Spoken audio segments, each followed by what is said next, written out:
Bismillahirrahmanirrahim. Assalamualaikum warahmatullahi wabarakatuh.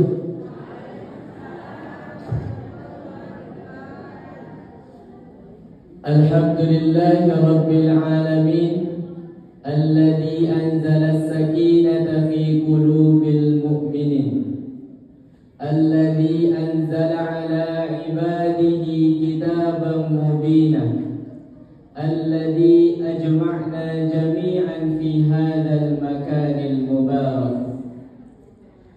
Ashhadu an la ilaha illallah wa ashhadu anna Muhammadan abduhu wa rasuluh, la nabiyya ba'dah, amma ba'du.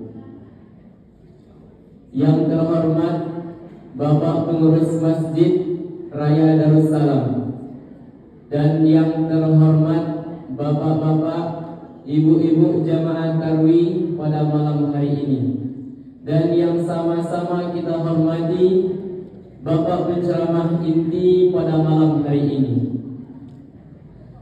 Saat ini saya merupakan santri yang sedang menempuh pendidikan di Pondok Pesantren Tahfiz Al-Quran Al-Mumtaz Muhammadiyah Kota Solo, yang beralamat di Jalan Sawah Palembang, Kelurahan Kampung Jawa, Kecamatan Tanjung Harapan, Kota Solo. Nama Yoges, kelas 9. Pada kesempatan yang mulia ini, saya sedang menjalankan tugas dakwah dari pesantren dalam rangka mensyiarkan dan memperkenalkan pondok pesantren kami. Pada kesempatan yang mulia ini, izinkan saya mengajak kita semua untuk merenungi beberapa fenomena yang mengguncang dunia pendidikan kita. Seperti yang pertama, peristiwa pengeroyokan terhadap seorang guru di Jambi. Guru yang seharusnya dihormati sebagai pendidik dan orang tua kedua di sekolah justru menjadi korban kekerasan. Yang kedua, kepala sekolah yang diberhentikan karena menegur siswa. Yang ketiga, guru yang dikeluarkan karena memotong rambut siswa demi menegakkan kedisiplinan. Hal ini menunjukkan adanya ketimpangan dalam memandang peran guru. Ketika guru bersikap tegas demi adab dan aturan, justru ia yang disalahkan. Maka dari itu hadirin, pada kesempatan yang mulia ini, saya akan menyampaikan sebuah ceramah yang berjudul Darurat Akhlak di Dunia Pendidikan Indonesia. Hadirin rahimakumullah, pendidikan sejatinya bukan hanya tentang transfer ilmu pengetahuan. Pendidikan adalah jalan untuk membentuk manusia seutuhnya. Di dalamnya tidak hanya diajarkan bagaimana membaca, menulis, dan berhitung, tetapi juga diajarkan bagaimana bersikap, bertutur kata, dan menghormati sesama. Karena ilmu tanpa adab akan kehilangan arah, dan kecerdasan tanpa akhlak akan kehilangan makna. Namun hari ini kita dihadapkan pada sebuah kenyataan yang patut kita renungkan bersama. Kita menyaksikan semakin banyak perilaku yang jauh dari nilai sopan santun dan adab, khususnya di lingkungan pendidikan. Kata-kata kasar menjadi hal biasa, rasa hormat kepada guru mulai memudar, dan etika dalam pergaulan semakin tergerus oleh pengaruh zaman. Fenomena ini tidak hadir secara tiba-tiba hadirin.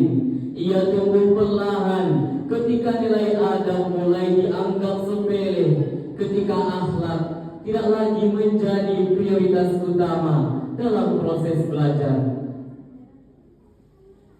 Sekolah dan lembaga pendidikan adalah tempat lahirnya generasi penerus bangsa yang tidak hanya cerdas secara intelektual, tetapi juga kuat iman dan berakhlakul karimah.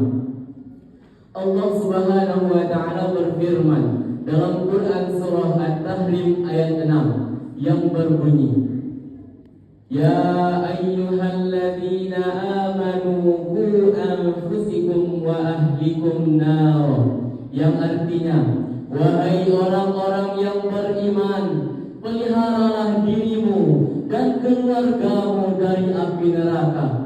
Ayat ini mengandung pesan kuat bahwa tanggung jawab pendidikan akhlak tidak hanya berada di lingkungan sekolah, tetapi juga di pundak orang tua dan lingkungan masyarakat secara keseluruhan. Rasulullah bersabda, sesungguhnya aku diutus hanyalah untuk memperbaiki, menyempurnakan akhlak yang mulia. Hadis ini menjadi landasan bahwa misi utama kerasulan Nabi Muhammad adalah perbaikan akhlak. Maka sungguh ironis apabila dunia pendidikan hari ini lebih menekankan capaian akademik, namun mengabaikan adab, etika, dan moral peserta didik. Dalam hadis lain, Rasulullah juga bersabda, bukanlah termasuk golongan kami orang-orang yang tidak menghormati yang lebih tua dan menyayangi yang lebih muda. Hadis riwayat Tirmizi. Hadis ini menegaskan pentingnya sikap hormat, sopan santun, dan kasih sayang, nilai-nilai dasar yang seharusnya hidup dan tumbuh di lingkungan pendidikan. Hadirin yang dimuliakan Allah, rusaknya akhlak dan moral dalam dunia pendidikan kita tidak boleh kita anggap sebagai hal sepele, sebagai hal biasa. Ini adalah tanda bahaya bagi masa depan umat dan bangsa. Jika generasi muda kehilangan adab, maka ilmu yang tinggi pun tidak akan membawa keberkahan.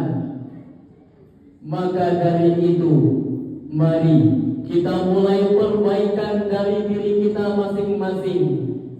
Guru dengan keteladanan, orang tua dengan pengawasan dan doa, serta peserta didik dengan kesungguhan untuk belajar dan berakhlak baik.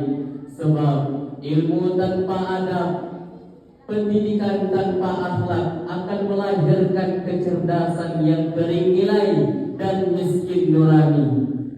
Semoga Allah membimbing langkah kita dalam mendidik generasi yang berilmu, beriman, dan berakhlakul karimah. Dan semoga dunia pendidikan hari ini kembali menjadi tempat lahirnya insan-insan yang mulia di sisi Allah dan bermanfaat bagi sesama. Amin ya rabbal alamin.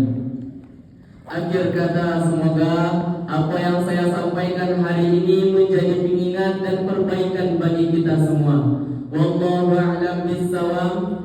Fastabiqul khairat. Wassalamu alaikum warahmatullahi wabarakatuh.